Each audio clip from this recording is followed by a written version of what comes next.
Hey, Sophie, have you ever thought about what happiness really means? I've been reflecting a lot lately, and I don't think I have a clear answer. Hi, Leo. Oh, definitely. I think about it all the time. It's tricky because happiness seems to change depending on where we are in life. What's got you thinking about it? I don't know. I guess I've just been feeling like I'm constantly chasing things work, goals, responsibilities, and I wonder if I'm missing the point. Like, am I really enjoying life or just running on autopilot? That's such a relatable feeling. It's easy to get caught up in the routine and forget to pause. Do you think there's a difference between short term happiness and a deeper, more lasting sense of fulfillment? Yeah, that's exactly it. I feel like the things that make me happy in the moment don't always give me that lasting sense of contentment. I can be thrilled about a new achievement at work or buying something I've wanted, but after a while, the excitement fades and I'm back to searching for the next thing. I totally get what you mean. It's like instant gratification versus long term satisfaction. A new phone or a promotion is exciting, but it's not going to fill that deeper need for purpose, right? Yes, that's the word I've been looking for, purpose. I've been thinking about whether I'm really living with purpose. What makes you feel like you're living a fulfilling life? Hmm. For me, it's about connection and growth. I feel fulfilled when I'm learning something new or making meaningful connections with others. It could be through deep conversations with friends, helping someone out, or even working on a creative project. But it's never really about the material stuff. Connection and growth. I like that.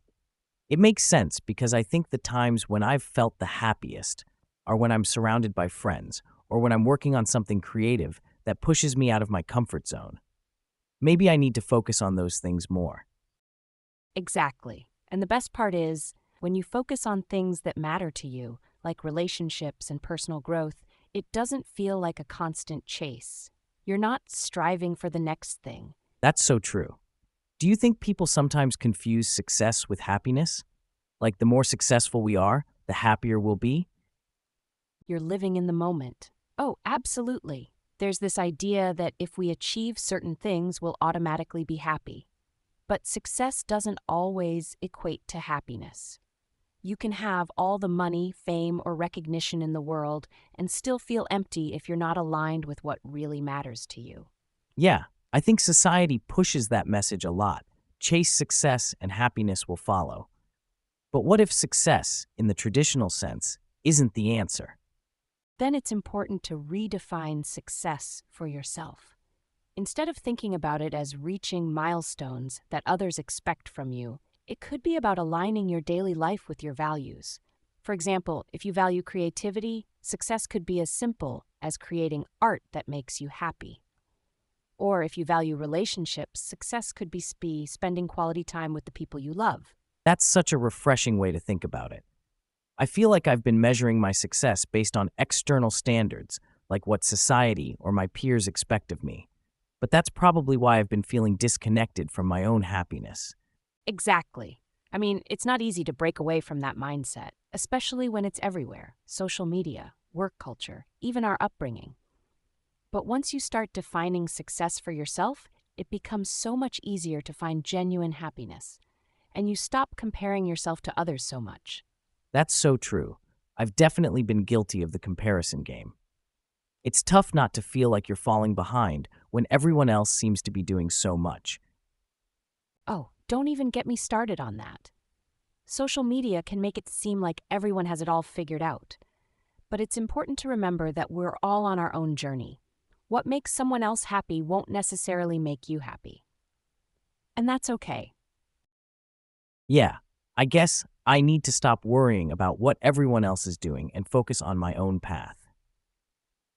Do you think that's why so many people are struggling with mental health these days? The constant pressure to succeed and look perfect? Definitely. There's so much pressure to always be on, to be achieving and looking great while doing it. It can be exhausting and it leads to burnout and feeling inadequate. I think that's why it's so important to take a step back and focus on what truly brings you joy and peace, not just what looks good on the outside. That's a good point. I've been thinking about how to slow down and enjoy life more, but it's hard to break the habit of constantly being busy. Do you have any tips on how to do that? Oh, it's definitely a challenge.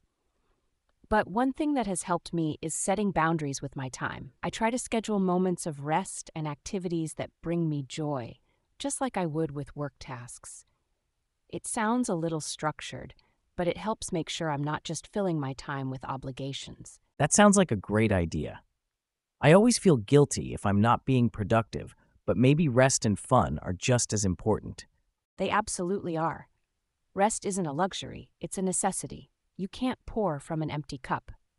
It's okay to take time for yourself, to recharge, and to do things that make you happy without feeling like you always need to be accomplishing something. I guess I need to change my mindset around that. It's okay to rest, and it's okay to take a break. I'll try to incorporate that into my routine. Do you ever feel like you're not doing enough, though? Oh, all the time. I think that's a universal feeling. But I remind myself that it's okay to have seasons of rest and seasons of productivity. Life isn't a constant race. It's more like a rhythm, and it's okay to slow down when you need to. I like that idea, a rhythm. It makes everything feel more balanced. I think I've been operating in extremes, either working nonstop or feeling guilty for not doing enough. Finding a balance would probably help with that. Exactly. It's all about balance. There's a time for pushing yourself and a time for resting and recharging. And it's important to honor both parts of that process. If you only focus on productivity, you'll burn out. But if you give yourself space to rest, you'll come back stronger. That makes so much sense. I've been thinking about starting a hobby, something just for fun, without any pressure to be good at it. Do you think that could help? Oh, absolutely. Having a hobby that's just for fun can be so refreshing. It gives you a creative outlet and a break from the constant need to achieve. Plus, it's a great way to tap into that feeling of growth and joy without any external pressure. I think I'll give it a shot. Maybe something creative, like painting or learning an instrument. I used to love drawing as a kid, but stopped because I didn't think I was good enough. That's perfect. And remember, it doesn't matter if you're good at it or not. The point is to enjoy the process. It's not about the outcome, it's about doing something that brings you joy. Thanks, Sophie. This conversation has been really eye-opening. I feel like I have a better understanding of what I need to do to find more happiness in my life. I'm glad we talked about it. It's such an important topic, and it's something we all need to reflect on from time to time. I'm sure you'll find your rhythm, Leo.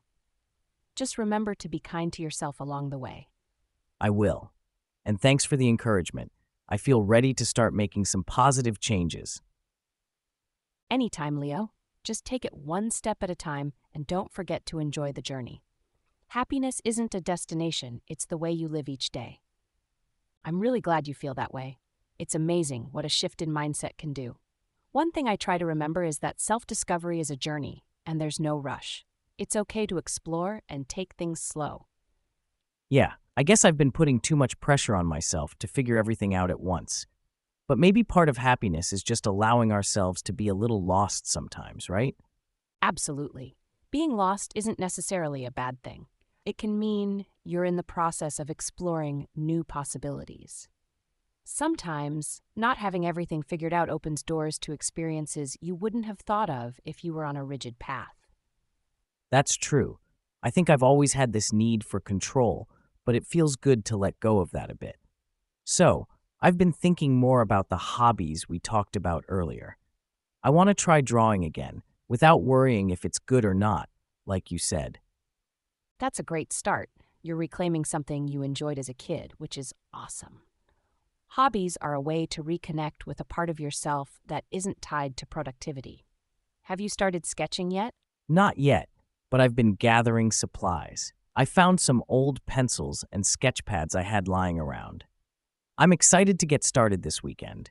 It'll be interesting to see if I still enjoy it like I used to. I'm sure you will. And if you find it difficult at first, just be patient with yourself. It's all part of the process. Plus, hobbies can evolve over time. Maybe you'll discover a new technique or style that you love. That's a good way to look at it. I think I'm just looking forward to having something to do that's purely for me, with no pressure attached. Do you have any hobbies that you've stuck with for a long time? Oh, definitely. I've been writing poetry for as long as I can remember. It's something I do when I need to process my emotions or just express myself creatively. Sometimes it's for me, and other times I share it with friends. But it's never about being good. It's just about the act of creating. That sounds amazing. I've never been much of a writer, but I can see how that could be really therapeutic. Do you have any tips for someone who's new to creative outlets like that? For sure, the first thing is to let go of any expectations. Creativity is about expressing yourself, not meeting a standard. Whether it's writing, drawing, or even something like cooking or gardening, it should feel freeing, not like a task. And don't worry about whether it's good or bad. That's not the point. I love that.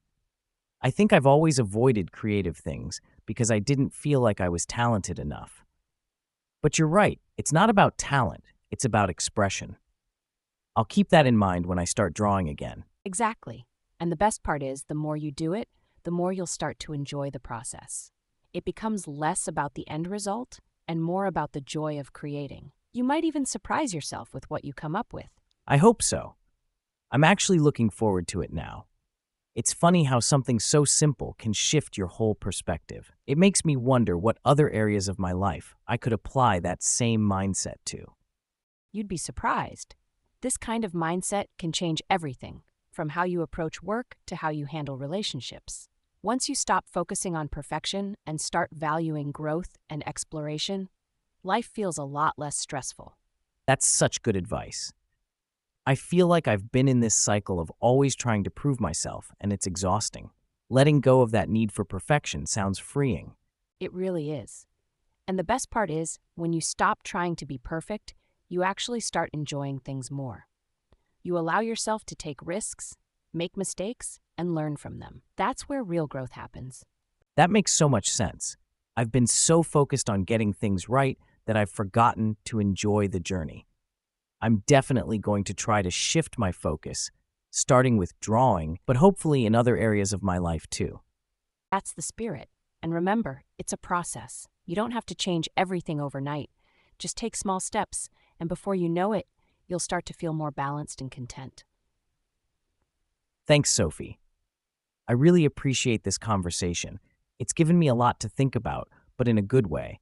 I feel more hopeful and motivated to make these changes. I'm so glad.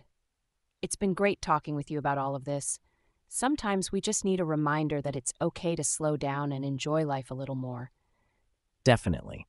I think that's what I've been missing, just taking time to appreciate the little things. I'm excited to see how this new approach affects my mood and my overall happiness. You've got this, Leo. Just remember to be patient with yourself. Change doesn't happen overnight, but every small step counts. And don't forget to have fun along the way. I will. Thanks again, Sophie. I feel like I'm finally on the right track, and I couldn't have done it without your advice. That's great advice. Anytime, Leo. I'm always here if you need to chat or bounce ideas off someone. Just take it one day at a time, and don't be afraid to explore new things. You never know where it might lead. I'll keep you updated on my progress, especially with my drawing. Maybe I'll even share a sketch or two. I'd love to see that. And who knows, you might discover a whole new side of yourself through this creative journey. Just remember, the key is to enjoy the process and let yourself grow. That's exactly what I'm going to focus on. Thanks again, Sophie. This conversation has been such a positive shift for me.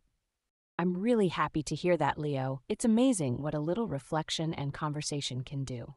Just keep going, and remember that you're already on the right path by choosing to prioritize your happiness and well-being. Thanks, Sophie. I'll talk to you soon and let you know how things are going. I'm excited to start this new chapter. I can't wait to hear all about it. Take care, Leo, and good luck with everything. You've got this. If you enjoyed this video, don't forget to subscribe to the channel, leave a like, and stay tuned for the upcoming episodes to keep improving your English. And remember, listening, practice, and improve.